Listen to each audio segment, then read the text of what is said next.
Sure.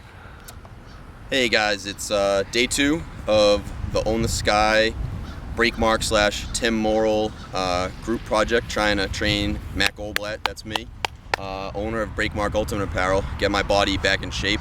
If you're reading the blog posts, you can read in depth about some of the different trials and tribulations over the past couple years my body has been facing, and why we're really trying to get myself back in shape.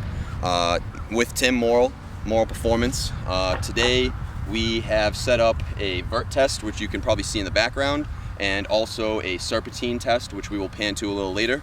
To start out, we have spent some time, like I said, getting everything set up, but also doing some dynamic warm-ups, right?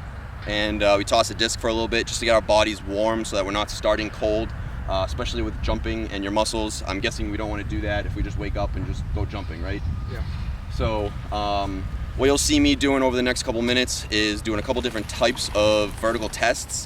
One will be just a basic standing test, and another 2 will be off of each of my individual legs.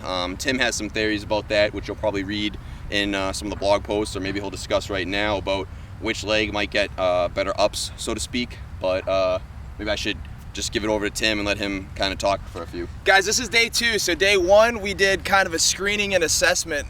We looked at kind of his body, where his mobility is. He's kind of lacking. He's pretty good, but he's lacking in ankle mobility and a little bit of hip mobility. So that was day 1. Day 2, we're doing performance testing. So since Matt's an ultimate player at heart, we're looking to see where he is, baseline performance test. So we got verticals, serpentines. When you're testing, you always want to start with the explosive power test first, okay? Because your body only has so much explosive power. You wouldn't want to go run a 300 shuttle and then see what his times are in the vert. That wouldn't make much sense. So we're gonna go ahead and we're gonna start with just traditional 2-foot vert. So we have this thing calibrated. That first red is 18 inches. Okay, so Matt's just gonna hinge back, use his arms, and come through. Like this? Yep. And then straight up. Together. So just like hinge back, come through. 25 inches. All right, now each test we're gonna do 2 shots. So go ahead, try it one more time.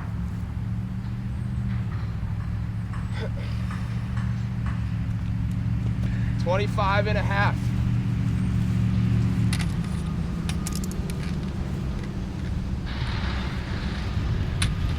Daddy, that's good. 25-inch vertical. That's good. Now we're gonna see his single leg approach vertical. He's gonna go left leg and right leg.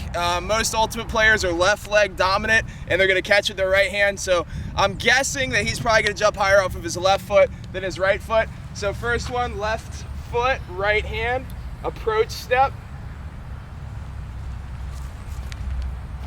He missed. Maybe I should hit it though, huh? That was practice. Get up. Okay. All right, one more try. Whoa. Get up, big arms. Right before you hit, boom, boom. Load those arms up high. There it is. 24 inches with the right or left leg. Now Matt, let's go from this side. We're gonna watch this will be his right leg, his left arm. Really? All right, try that again. It's a little awkward going, Yeah, making yourself think to go off the other foot. Yeah, it is. Especially when you're not that good.